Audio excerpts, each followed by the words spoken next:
Hello everyone, welcome to my YouTube channel. This is Akash. So आज के इस session में जैसा कि आप सभी लोगों को पता है कि सभी लोग चाहते हैं कि अपनी खुद की वेबसाइट हो, खुद को वेबसाइट बनाकर हम खुद का ऑनलाइन बिजनेस ट्रेंड कर सकें या फिर कई अन्य कामों के लिए अपनी वेबसाइट बनाना चाहते हैं। तो आज के इस सेशन में हम सीखेंगे कि 10 मिनट में आप वेबसाइट कैसे बनाएं।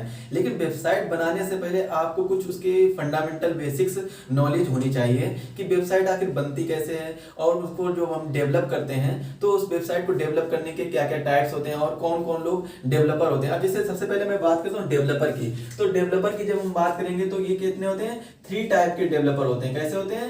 3 टाइप के डेवलपर होते हैं। अब कौन कौन से होते हैं देखिए, बहुत ही बेसिक नॉलेज है ये मैं आपको दे रहा हूं। तो 3 टाइप के डेवलपर होते हैं। एक होता है सबसे नंबर 1 पर, देखिए आप कह सकते हैं नंबर 1, आप नंबरिंग अपने अकॉर्डिंग दे सकते हैं। तो सबसे नंबर 1 पर कौन होता है? Front end. कौन होता है? Front end developer. कौन होते हैं? Front end developer. इसके बाद में नंबर 2 आता है किसका? Back end developer. क्या आता है? Back end developer. Back end developer. इसके बाद में नंबर 3 पर आता है फुल स्टैक डेवलपर। क्या होता है? Full stack developer. Full stack developer. अब आपको इनके बारे में बेसिक नॉलेज कैसे होनी चाहिए देखिए, जो फ्रंट एंड डेवलपर होता है, कौन होता है? Front end developer.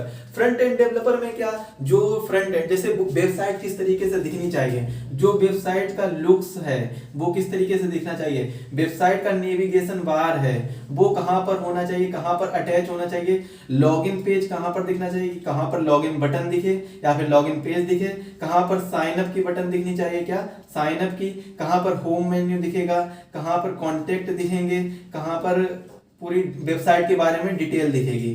तो ये सब क्या होता है कि नेविगेशन बार और क्या मतलब वेबसाइट कैसी दिख रही है वो सब आता है किसके अंदर? फ्रंट एंड डेवलपर के अंदर आता है। अब एक होता है बैक एंड डेवलपर। आपने देखा होगा कि जब भी आप फेसबुक पर या फिर किसी अन्य ट्विटर ले लीजिए या फिर कोई भी वेबसाइट ले लीजिए, सरकारी रिजल्ट.com जो सबसे ज्यादा देखी जाती है, या फिर आप कोई भी रिक्वायरमेंट के लिए कोई भी पोस्ट आती है तो उसकी वेबसाइट पर लॉग इन करते हैं, साइन अप करते हैं। जैसे ही आप अपनी डिटेल भरते हैं, क्या करते हैं, जैसे ही आप अपनी डिटेल को फिलअप करते हैं, जैसे ही डिटेल को फिलअप करते हैं तो तुरंत आपकी प्रोफाइल खुल जाती है। क्या है? जैसे कि फेसबुक में क्या होता है, जैसे अपनी login ID, login ID, login ID और पासवर्ड ये दोनों चीजें डालेंगे ना, तो जैसे ही आपका क्या होगा, अगर आपकी लॉगिन आईडी और पासवर्ड करेक्ट होगा तो क्या हो जाएगा, आपका जो है प्रोफाइल खुल जाएगा सामने। तो प्रोफाइल खुलेगा वो कौन सा है होगा? वो होगा फ्रंट एंड डेवलपर का काम होगा, वो जब प्रोफाइल खुल के आ जाएगी। लेकिन जब प्रोफाइल खुलने के बीच का जो टाइम होता है, जो उस समय प्रोसेसिंग होगी, क्या होगी उस समय जो प्रोसेसिंग होगी, उस समय जब हमारा सर्वर काम करेगा तो वो क्या होगा, जब सर्वर काम करेगा वो किस टाइप के डेवलपर होते हैं जो इसका निर्माण करते हैं? वो होते हैं बैक एंड डेवलपर, मतलब behind the scene. Behind the scene से आप याद कर सकते हैं जो पीछे हो रहा है, सीन के पीछे हो रहा है, तो वो होते हैं बैक एंड डेवलपर। इसके बाद में आता है फुल स्टैक डेवलपर। तो फुल स्टैक डेवलपर कौन से होते हैं? जो दोनों चीजें कर सकते हैं, मतलब जो फ्रंट एंड भी कर लें, बैक एंड भी कर लें और साथ ही साथ में डाटाबेस मैनेजमेंट भी कर लें। तो ये डाटाबेस डेवलपर भी होते हैं, लेकिन इसको काउंटिंग में नहीं किया जाता है। ये डाटाबेस तो सभी लोग जानते होंगे, फ्रंट एंड वाला भी जानता है और बैक एंड वाला भी जानता है और फुल स्टैक तो तीनों चीजों को जानता है। अब देखिए बेसिक नॉलेज क्या होती है। अब हम सबसे पहले क्या समझते हैं कि वेबसाइट का आर्किटेक्चर क्या होता है। वेबसाइट के आर्किटेक्चर को अगर आप समझ गए ना तो वेबसाइट आपके लिए बहुत ही हलवा हो जाएगी। वेबसाइट का आर्किटेक्चर ही सबसे ज्यादा महत्वपूर्ण रखता है। तो देखिए ये ले लेते हैं हम सिस्टम। क्या होता है? सिस्टम। कोई भी सिस्टम ले लीजिए आप, लैपटॉप ले लीजिए, मोबाइल ले लीजिए या फिर कुछ भी ले लीजिए, पैड ले लीजिए, कुछ भी ले लीजिए। और इसके बाद में एक काम होता है सर्वर। क्या होता है? सर्वर। और एक होता है डाटाबेस। डाटाबेस। तो ये देखिए वेबसाइट जो होता है किसी भी वेब पेज का आर्किटेक्चर होता है। Architecture of web page. तो देखिए ये वेबसाइट का आर्किटेक्चर होता है, किस तरीके से वर्क करता है। सबसे पहले क्या आता है? सिस्टम आता है। फिर नंबर 2 पर क्या आता है? सर्वर आता है। नंबर 3 पर क्या आता है? डाटाबेस आता है। अब जैसे एग्जांपल ले लेते हैं हम, फेसबुक, ये एक वेबसाइट है facebook.com। क्या है, एक वेबसाइट है, इसका एप्लीकेशन भी आता है, लेकिन हम यहाँ पर क्या किसकी बात कर रहे हैं, एक वेबसाइट की बात कर रहे हैं। तो facebook.com ये एक वेबसाइट है। अब ये कैसे वर्क करती है, देखिए सबसे पहले क्या होता है, आपको नॉलेज होनी चाहिए। आपने फेसबुक पर साइन अप किया, क्या किया, साइन अप किया, अपना आईडी पासवर्ड बनाया, अपनी डिटेल फिलअप की, क्या किया, अपनी डिटेल फिलअप की, आईडी पासवर्ड सब कुछ बना लिया, साइन अप कर लिया। इसके बाद आपने छोड़ दिया, वापस से आप क्या करेंगे, लॉगिन करना चाहेंगे, लॉगिन। तो लॉगिन कहाँ पर करेंगे, कहाँ पर करेंगे, सिस्टम पर लॉगिन करेंगे। लैपटॉप हो सकता है, मोबाइल हो सकता है, या फिर पैड हो सकता है, कोई भी अदर सिस्टम वर्क कर सकते हैं। तो उस पर आप क्या करेंगे, लॉगिन करेंगे। तो लॉगिन करने के बाद में आपको ये जितनी भी आपने डिटेल साइन अप के दौरान फिलअप की थी, जो भी डिटेल आपने, जो भी लॉगिन आईडी बनाई थी, जो भी लॉगिन पासवर्ड बनाया था, यूजर नेम भी कह सकते हैं, वो सब बनाया था, तो आप उसको क्या करेंगे, फिलअप करेंगे। तो जैसे ही आप फिलअप करेंगे ना, तो क्या हो जाएगा, एक पेज सामने खुल के आ जाएगा, जो आपकी क्या होगी, प्रोफाइल होगी। अब प्रोफाइल में सब कुछ खुल के आ जाएगा। तो ये जो सिस्टम होता है, ये क्या होता है, सिस्टम। सिस्टम पर जो भी तुम्हारी जो भी वेबसाइट दिख रही होगी, जैसे फेसबुक है, फेसबुक आपकी सिस्टम पर वेबसाइट दिख रही है, तो ये जिस तरीके से दिख रही है कि प्रोफाइल कहाँ पर दिखेगी, होम मेन्यू कहाँ पर दिखेगा, लॉगिन टैब कहाँ पर दिखेगा, साइन अप टैब कहाँ दिखेगा, और आपकी जो फोटो है, जो डिस्प्ले पिक्चर है, वो कहाँ पर दिखेगी, कॉन्टेक्ट डिटेल कहाँ पर दिखेगी, वो सब क्या होता है कि वेबसाइट किस तरीके से दिख रही है, उसका लुकिंग कैसा है, वो कैसी अट्रैक्टिव है या नहीं है, वो सब कहाँ पर होती है, सिस्टम पर आपको वो सारी डिटेल दिख जाती है। कहाँ पर, सिस्टम पर। तो ये जो होता है वो क्या होता है, फ्रंट एंड लैंग्वेज के द्वारा इस वेबसाइट का निर्माण किया जाता है। किसके द्वारा, फ्रंट एंड लैंग्वेज। जो भी फ्रंट एंड लैंग्वेज होती हैं, इनके द्वारा ही वेबसाइट बनाया जाता है। जैसे कि कौन कौन सी है, HTML को ले लो आप, HTML ले लो, CSS ले लो। HTML से आप कोडिंग करेंगे, वेबसाइट बना के तैयार कर देंगे। CSS से क्या करेंगे, आप वेबसाइट को स्टाइल देंगे कि वो किस तरीके से दिखनी चाहिए। आप जैसी वेबसाइट बना के तैयार करेंगे, वो क्या होगी, दिखने के तौर पर वो फ्रंट एंड लैंग्वेज के अंतर्गत आती है। अब देखिए HTML हो गया, CSS हो गया, PHP हो गया, बूटस्ट्रैप हो गया, बूटस्ट्रैप हो गया, और ये सारी के जैसे ये एग्जांपल दे दिए कुछ, एटसेट्रा भी आगे काफी चीजें हैं। एंगुलर हो गया है, बूटस्ट्रैप हो गया है, और PHP हो गया, HTML हो गया, CSS हो गया, जावा से भी इसके अंतर्गत आ जाता है। लेकिन देखिए क्या है, ये हमारी क्या है, फ्रंट एंड लैंग्वेज है। क्या है, फ्रंट एंड लैंग्वेज। इनसे में क्या करना पड़ता है, वेबसाइट का जो भी कैसी दिखेगी, वेबसाइट में दिखने में कैसी होगी, वो हमें हमारी कोडिंग कहाँ से होगी, फ्रंट एंड लैंग्वेज से कोडिंग होगी। इसके बाद जब आपने फेसबुक बना के मतलब क्या कर दिया कि सारी डिटेल फिलअप कर दी, जैसे ही आपने सारी डिटेल सिस्टम में फिलअप कर दी, facebook.com वेबसाइट का मैंने एग्जांपल लिया है, जैसे ही आपने डिटेल फिलअप कर दी, फिर इसके बाद देखिए क्या हुआ, डिटेल फिलअप करने के बाद में ये डिटेल कहां पर पहुंचेगी, तुरंत सर्वर के पास पहुंचेगी। किसके पास, यहां से आपने डिटेल फिल की, लॉगिन आईडी और पासवर्ड बनाया, डिटेल फिल की, ये कहां पर पहुंचेगी, सर्वर के पास। सर्वर क्या करेगा, सर्वर करेगा, चेक करेगा कि ये डिटेल जो सही है वो सही है या नहीं है, पहले चेक करेगा। इसके बाद क्या करेगा, वेरीफाई कर देगा। चेक करने के बाद में वेरीफाई कर देगा। अगर डिटेल सही हुई तो वेरीफाई करके ये आगे पहुंचा देगा किसके पास, डाटाबेस के पास। अब डाटाबेस क्या होता है, ये डाटाबेस के पास पहुंचा देगा। तो सबसे पहले तो हम सर्वर के बारे में जानते हैं।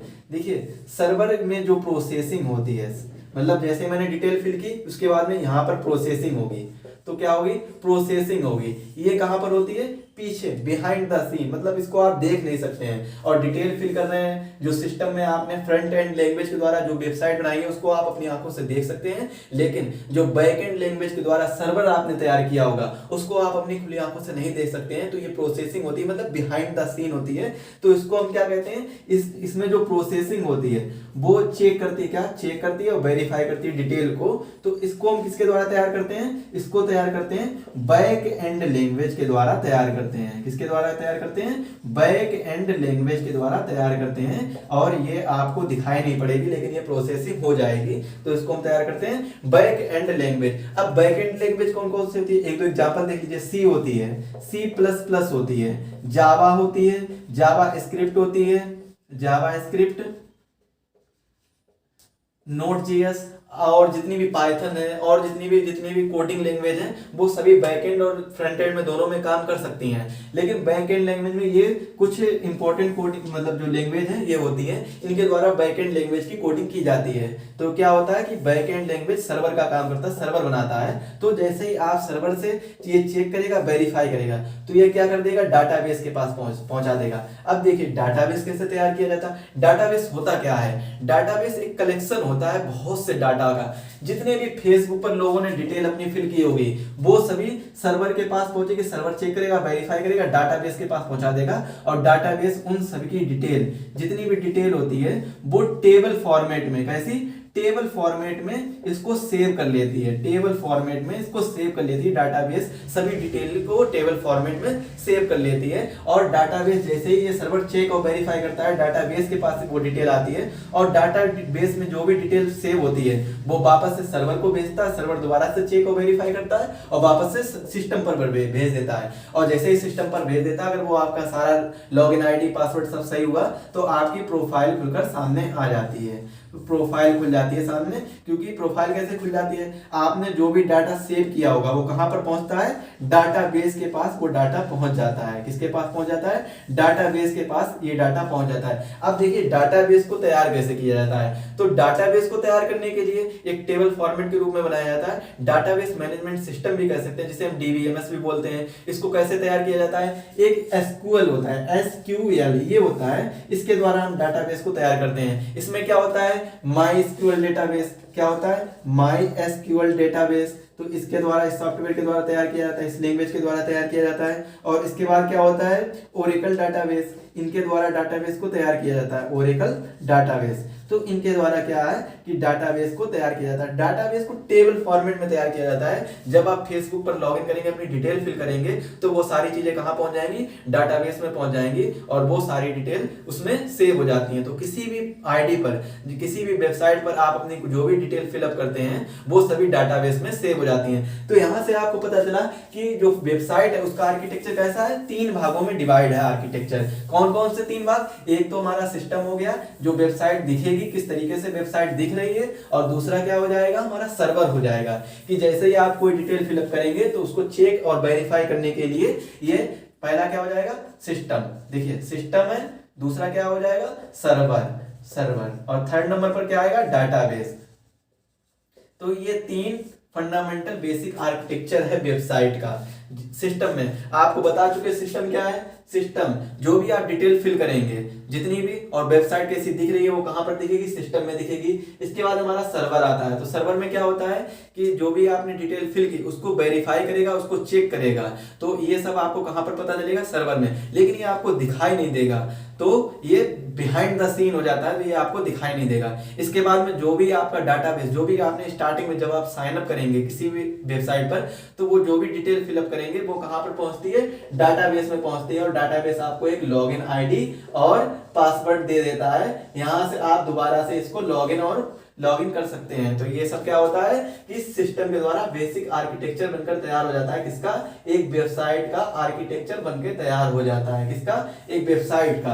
अब यहां से आपको कुछ बेसिक नॉलेज यहां से मिल गई है वेबसाइट के बारे में, कि वेबसाइट आखिर में वर्क कैसे करती है, वेबसाइट का आर्किटेक्चर कैसा होता है, वेबसाइट को कहां से मतलब कैसे तैयार किया जाता है, और जो वेबसाइट को बनाते हैं डेवलपर लोग वो कितने प्रकार के होते हैं, 3 प्रकार के होते हैं, मैंने स्टार्टिंग में बताया। और किसी भी वेबसाइट को बनाने के लिए ना, तो आपको इन तीनों, जैसे क्या है, फ्रंट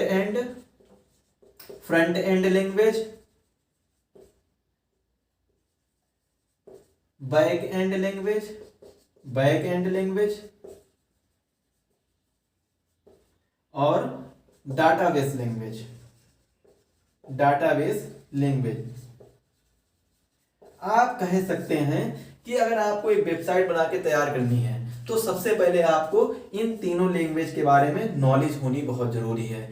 जब तक आप इन तीनों लैंग्वेज के बारे में आपको नॉलेज नहीं होगी ना, तो आप एक वेबसाइट को अच्छी तरह से वर्क नहीं करा सकते, अच्छी तरीके से नहीं बना सकते। अगर आपको फ्रंट एंड लैंग्वेज की अच्छे से नॉलेज है तो आप क्या है कि वेबसाइट को अट्रैक्टिव दिखा सकते हैं, कि कितनी अच्छी वेबसाइट दिखेगी, उसको और ज्यादा अट्रैक्टिव कर सकते हैं। बैक एंड लैंग्वेज में क्या है कि बिना कोई एरर से आपकी वेबसाइट कंटिन्यू वर्क करती रहेगी, सर्वर क्रैश नहीं होगा, बग बग नहीं आएगा कोई भी। तो इससे क्या है, बैक एंड लैंग्वेज से आप अपनी वेबसाइट को अच्छा बना सकते हैं, और डाटाबेस से जितनी भी वेबसाइट पे आपके लोग विजिट करेंगे तो वहां पे आपको डाटाबेस को अच्छे से कलेक्ट कर सकते हैं, और सभी का डाटाबेस आपके पास कलेक्शन बना रहेगा। और जैसे ही कोई दोबारा से अगर साइन अप करेगा, लॉगिन करेगा, तो उसके डाटाबेस से मैच करके आप वेरीफाई करके वहां से दोबारा से सिस्टम पर उसको दिखा सकते हैं। जैसे फेसबुक का ही एग्जांपल लेते हैं, फेसबुक पर जब वेबसाइट बनाई गई होगी तो फेसबुक ने क्या किया होगा, सबसे अच्छे पहले उसने किया था सिस्टम, मतलब फ्रंट एंड लैंग्वेज का काम करके उसको वेबसाइट को बहुत ही अच्छा लुक दिया था,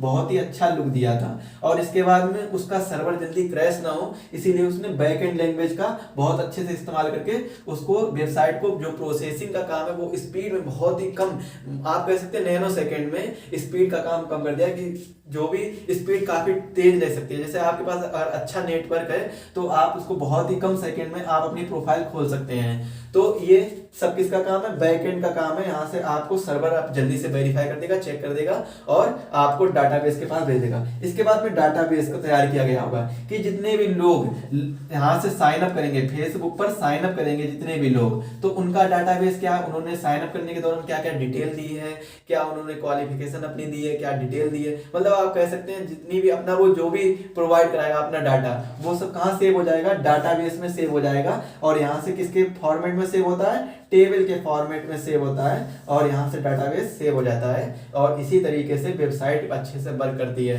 आगे के सेशन में हम जानेंगे कि वेबसाइट को इजीली 10 मिनट में कैसे बना के तैयार किया जा सके। हम अभी फ्री वेबसाइट बनाना सीखेंगे जो कि गूगल पे बनाएंगे, या फिर किसी अन्य जैसे वर्डप्रेस हो गया, या फिर और वूकॉमर्स हो गया, अन्य जो दूसरी वेबसाइट्स हैं उनके थ्रू पे जो फ्री वेबसाइट प्रोवाइड कराते हैं उनसे हम सबसे पहले बनाना सीखेंगे। इसके बाद में हम लैंग्वेज के थ्रू वेबसाइट को बनाना सीखेंगे। ये आपके लिए बहुत ही इफेक्टिव रहेगा, और सबसे पहले आपको वेबसाइट की नॉलेज होनी चाहिए। तो इसके लिए इस वीडियो को जरूर देखें और ज्यादा से ज्यादा लाइक करें, दोस्तों के साथ शेयर करें। धन्यवाद।